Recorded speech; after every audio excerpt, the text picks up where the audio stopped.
Alors aujourd'hui, vous avez toutes les places sur les quais qui vont être supprimées. Donc de cet endroit-ci à la gare, donc des deux côtés, il n'y a plus de voitures. Et donc vous avez toute la place de la Résistance qui sera supprimée en place de parking. Les commerçants de Quimper ont fait leur compte. En 2 ans, la ville a perdu 1200 places de parking. Avec le nouveau schéma de transport, ils ne veulent pas de nouvelles suppressions.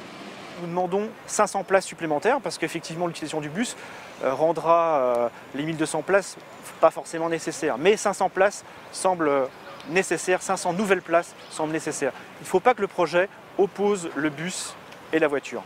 À la mairie de Quimper, on assure compenser les pertes en places de parking, mais à l'extérieur du centre. Nous aménageons d'autres parkings, effectivement, ce sont les parcs relais à la périphérie de la ville.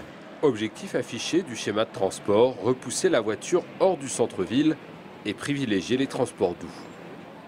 Il faut que Quimper fasse comme les autres villes, s'engage dans le XXIe siècle, s'engage vers le développement durable, s'engage vers des déplacements améliorés pour tous, avec des bus performants, avec plus de vélos dans l'agglomération et un peu moins de voitures, c'est vrai.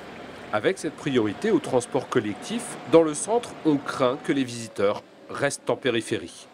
Et je pense que le schéma de transport va au contraire couper complètement les chemins d'accès entre le centre-ville et les zones commerciales extérieures. Les Quimpérois ont jusqu'au 7 mai pour s'exprimer sur ce schéma de transport. Alors bus, vélo ou voiture, certains ont déjà choisi.